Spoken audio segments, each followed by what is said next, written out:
Saya percaya bahwa nggak ada ibadah yang nggak akan ngalamin perjumpaan dengan Tuhan. Saya percaya setiap ibadah ngalami perjumpaan dengan Tuhan.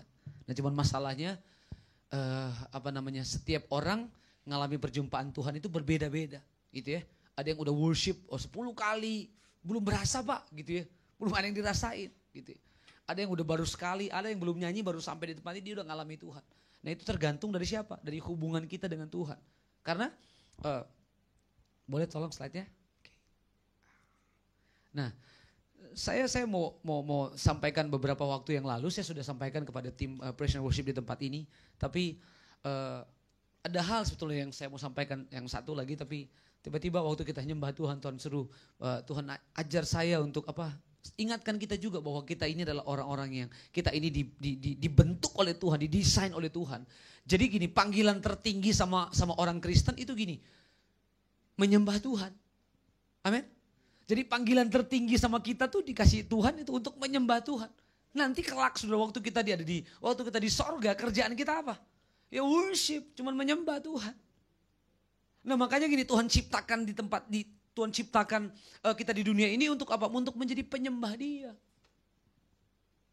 Orang yang menyembah Tuhan adalah orang yang pasti bawa jiwa sama Tuhan. Iya kan? Karena waktu penyembahan itu jadi gaya hidup kita, kemana-mana gini, karakternya Kristus melekat sama kita. Amin. Perkataannya Kristus melekat sama kita. Makanya kata worship, ada satu kata worship gini, arti kata worship adalah gini, melekat dengan Tuhan. Kalau udah nempel sama Tuhan, sukanya nyembah Tuhan, bahasanya bahasa Tuhan. Oh iya. Orang kalau senang baca Alkitab, keluar di luar sana, bahasa yang keluar apa?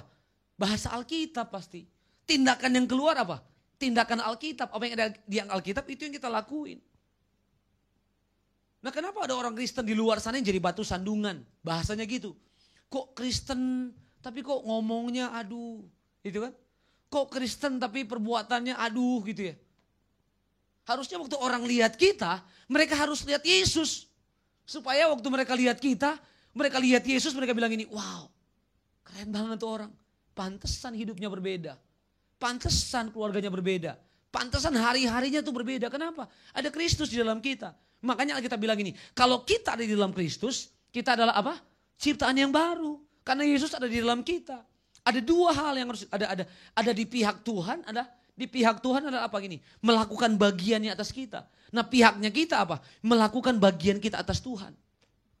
Tuhan mau berkati kita. Tapi masalahnya Tuhan bilang ini, gue mau berkatin lu. Tapi lu gak pernah cari, hampiri, gak pernah doa.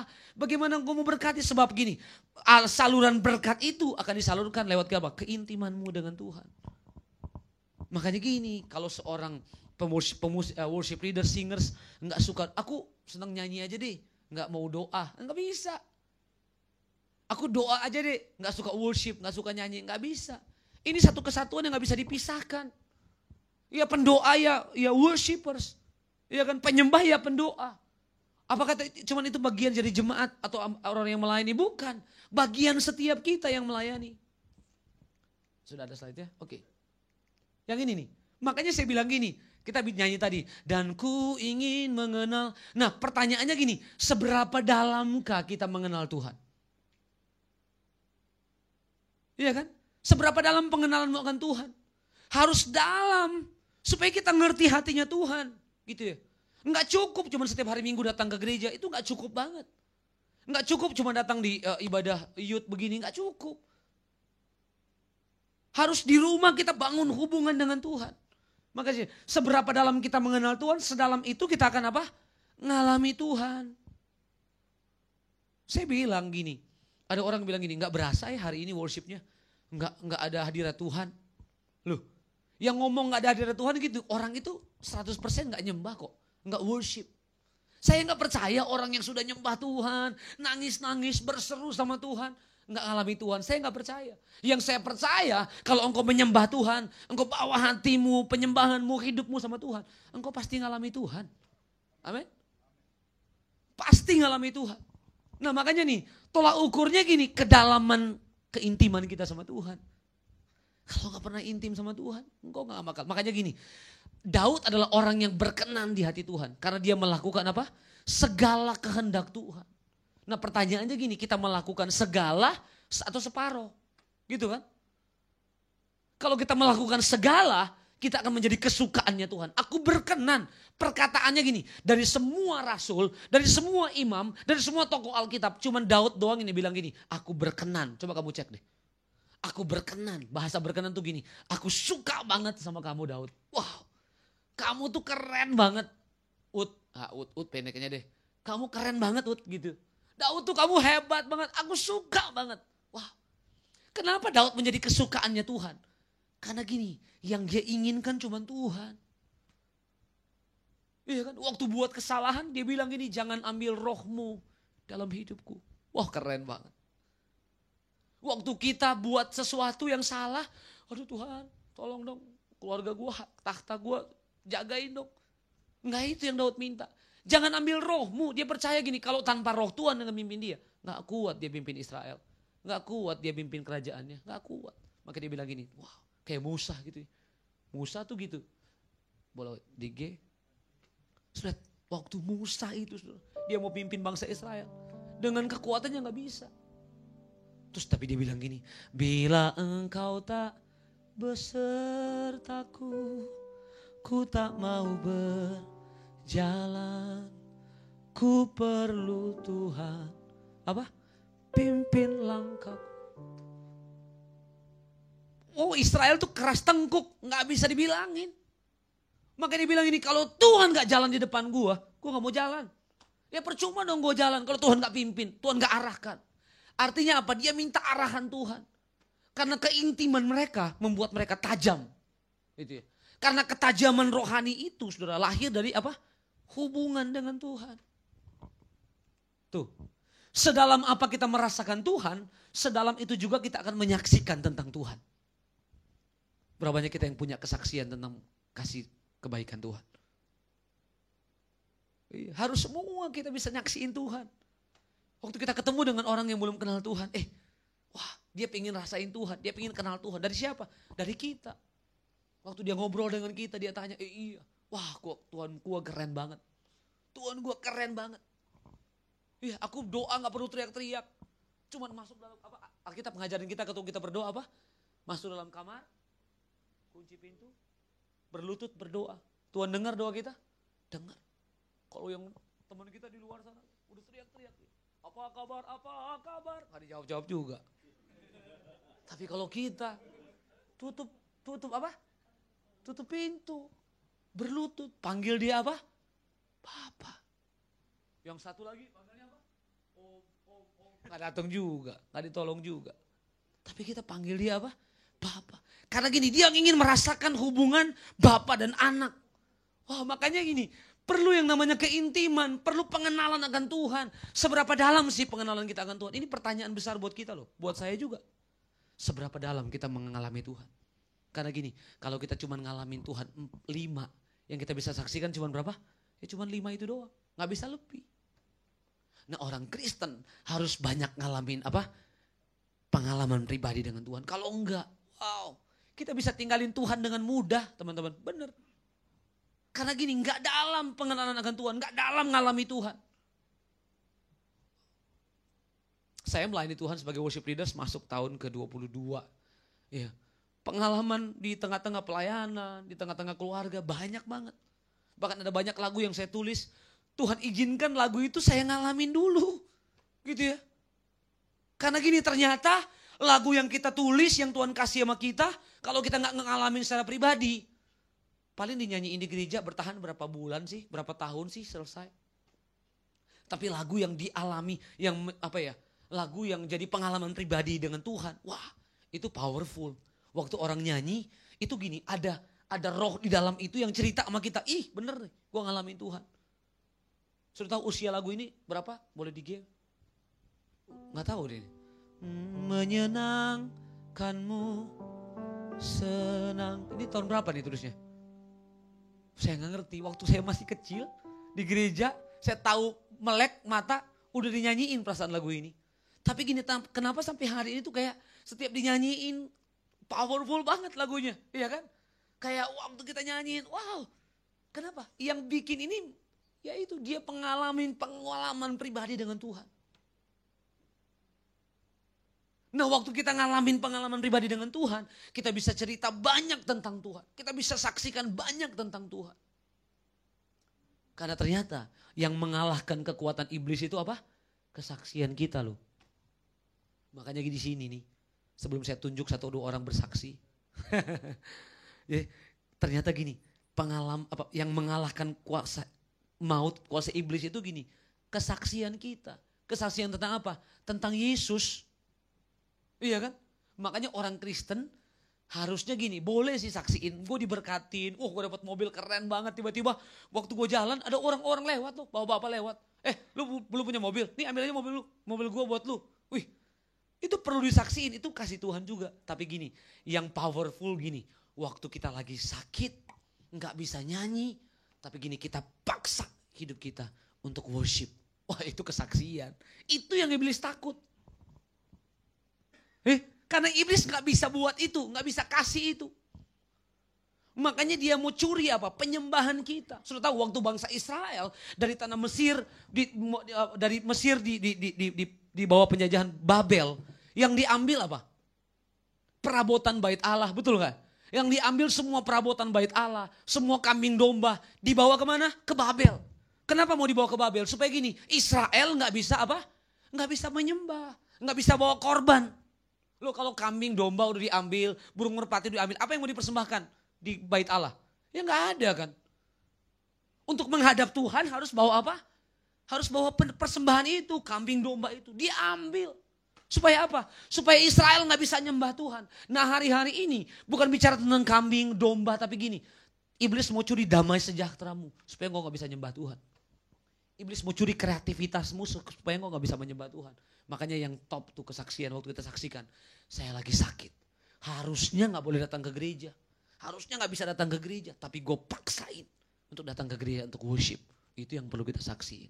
Di tengah-tengah persoalan, di tengah-tengah tantangan. Kita masih tetap menyembah Tuhan. Itu yang kita perlu saksikan. Makanya gini, iblis mau curi penyembahan kita. Karena yang malam ini yang kita sedang buat. Kita sedang melakukan apa yang Tuhan gak bisa lakukan. Penyembahan itu gini, ya kita sedang menyembah. Worship itu waktu kita menyembah Tuhan, kita sedang melakukan apa yang Tuhan gak bisa lakukan. Makanya gini, Tuhan perlu kita untuk menyembah dia. Karena dia gak bisa menyembah dirinya sendiri. Dia perlu saya dan saudara. Makanya kita penting banget buat Tuhan. Bilang kiri kanan begini, kamu tuh penting banget buat Tuhan. Wow. Makanya Tuhan mau waktu makanya saya bilang gini, yang paling penting bukan waktu dalam ibadah, bukan waktu pengkhotbah naik. Enggak, yang paling penting dalam ibadah waktu tadi tuh. Enggak tahu tuh kita berapa lama kita worship. 1 jam kalau kita worship tadi. Hampir 1 jam kita nyembah, enggak berasa. Nah itu yang Tuhan cari. Makanya Tuhan bilang, aku sedang mencari penyembah yang benar. Yang apa? Yang menyembah dalam roh dan kebenaran. Nah bagaimana cara menyembah dalam roh dan kebenaran? Apa berbahasa roh? Itu termasuk di dalamnya. Tapi gini, menyembah dalam roh dan kebenaran, penyembah yang benar itu gini.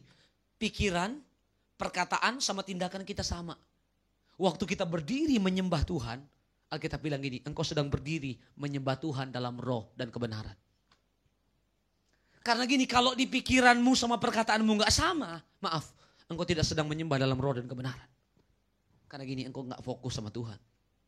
Ada berapa banyak dari kita, waktu kita datang ke gereja kita nyembah, masih lihat, aduh mobil gue udah dikunci belum ya, aduh ampun.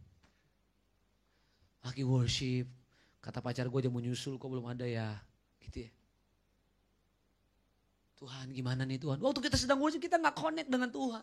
Tapi gini, kalau pikiran, perkataan sama tindakanmu sama, waktu engkau worship, Alkitab bilang gini, engkau sedang berdiri menyembah dalam roh dan kebenaran. Maka jangan kaget, seorang penyembah itu gini, waktu engkau berhadapan dengan Tuhan, Tuhan juga berhadapan muka dengan engkau. Dia bilang gini, bertemu muka dengan muka. Kita ngalamin apa?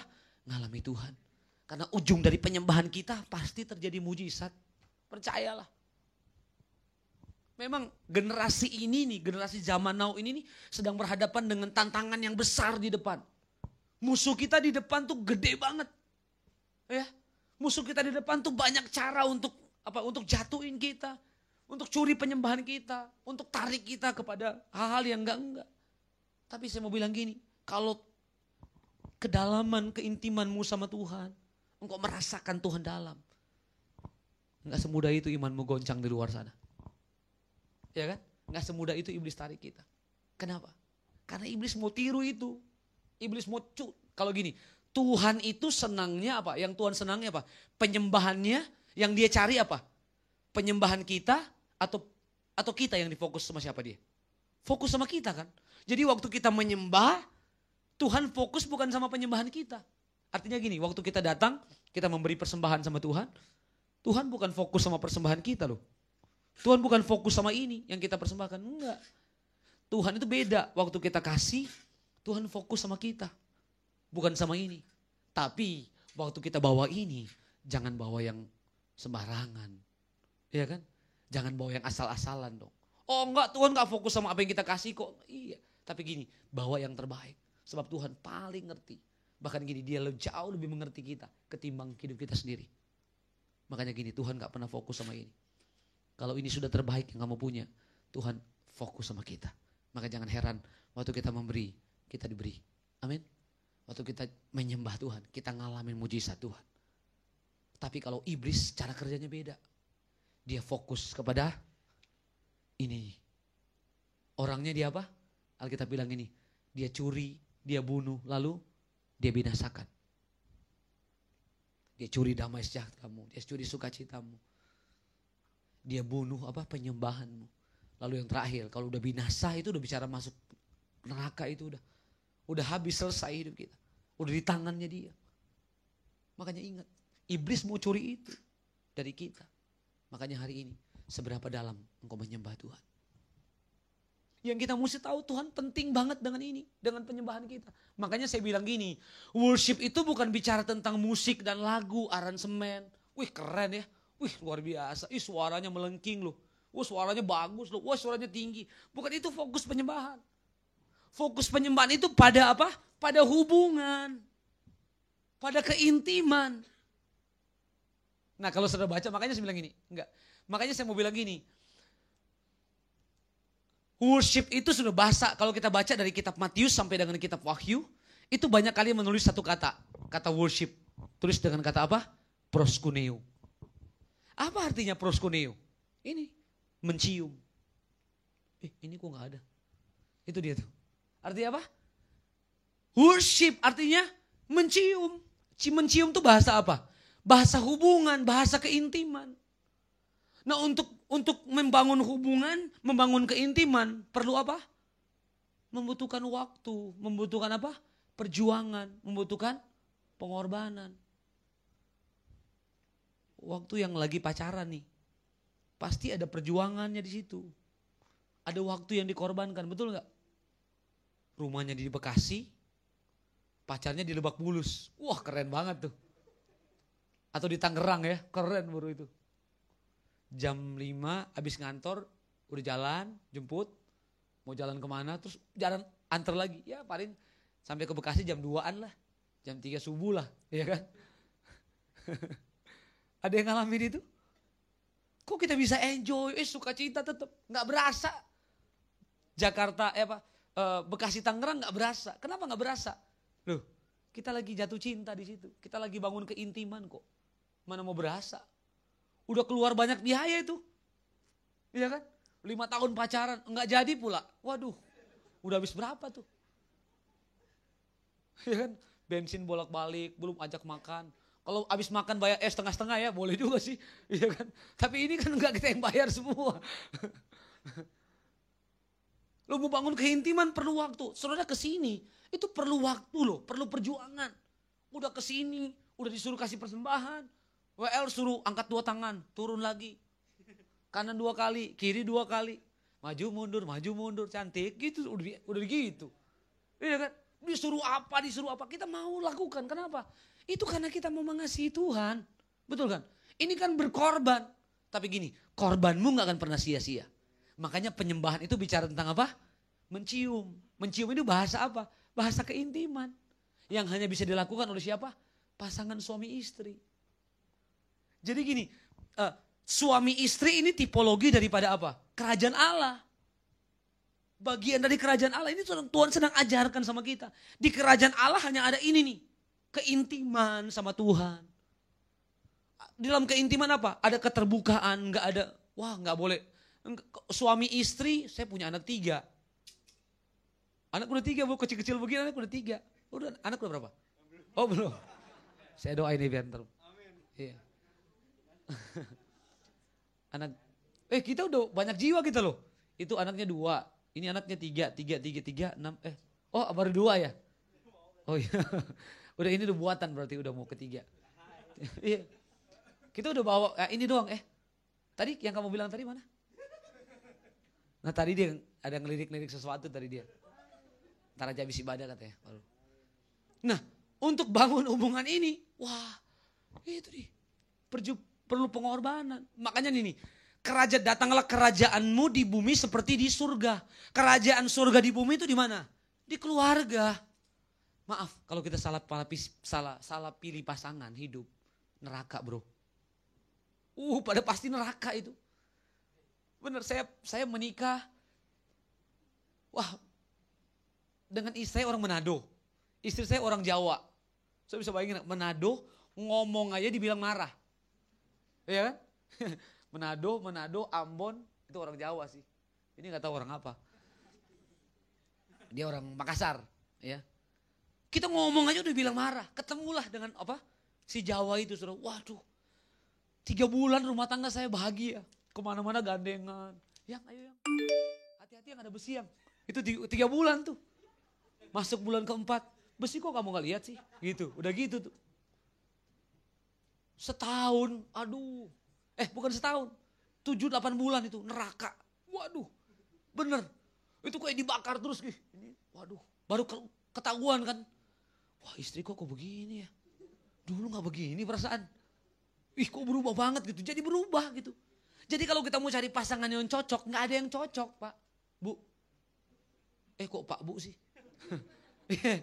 Udah biasa di ibadah raya, Pak Bu aja. Jadi gak bakal ketemu yang cocok, gak bakal. Dia perempuan, kita laki, itu aja udah beda. Gitu ya.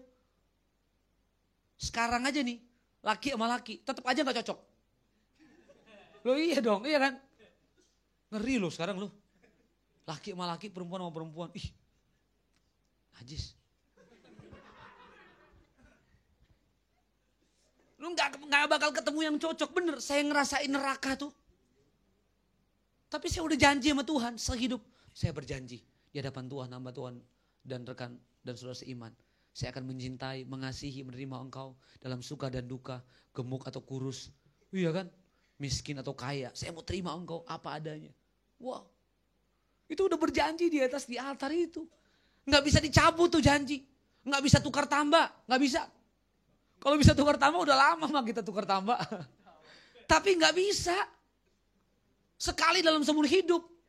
Makanya gini, ini bagian dari gini.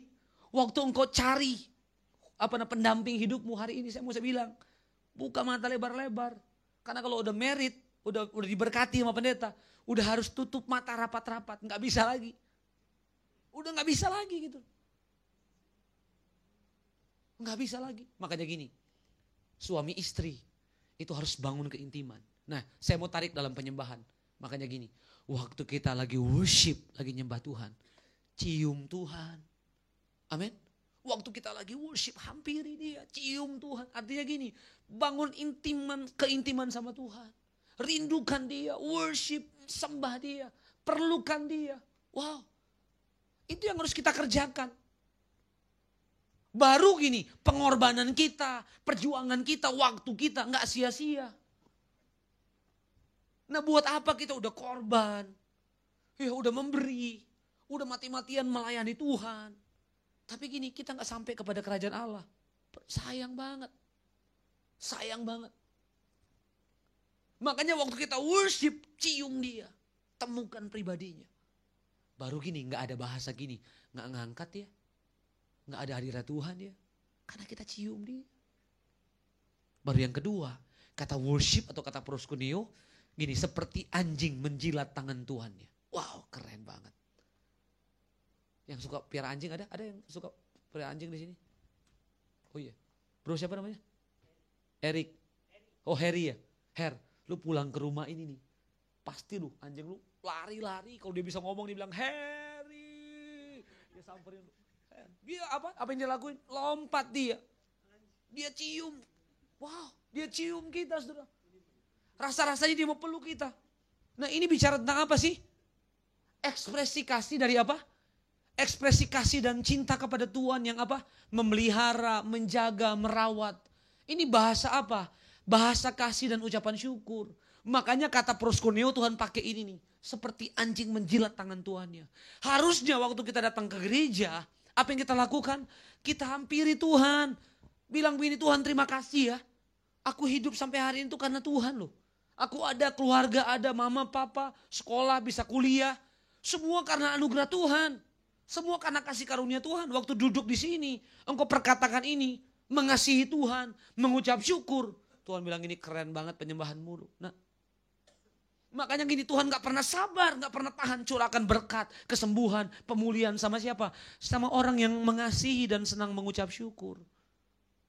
Udah sakit, udah gak bisa apa-apa. Lagi banyak kebutuhan.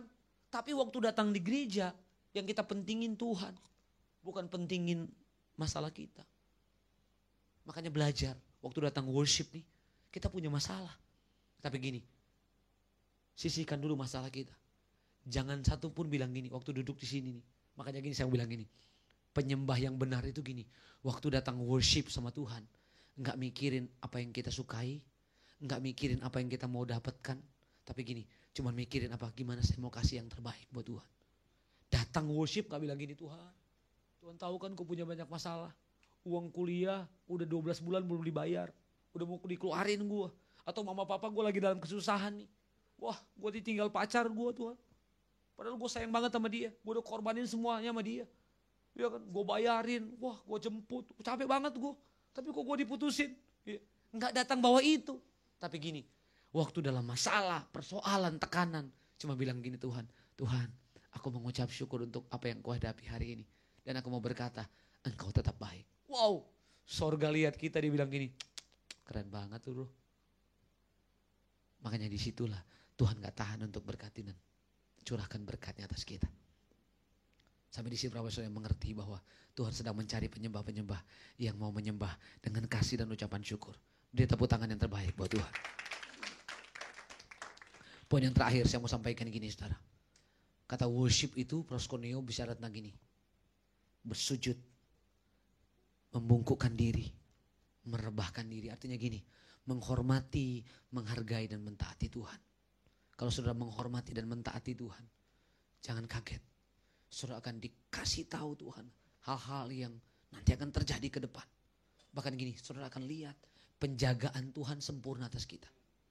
Waktu saudara jalan tiba-tiba ada orang yang buat jahat sama saudara, Tuhan bela saudara. Tuhan tolong saudara, itu pembelaan Tuhan. Karena gini, awal dari pembelaan Tuhan, karena kita menghormati dia, mengasihi dia. Makanya gini, setiap kali kita datang dalam hadirat Tuhan, bawa yang terbaik. Kasih yang terbaik.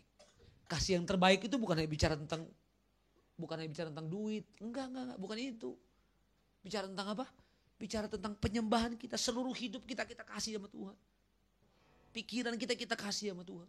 Jangan heran, engkau akan melihat pembelaan dan mujizat Tuhan akan berlaku dalam hidup kita.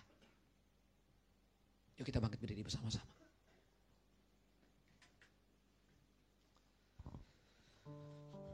Makasih Tuhan.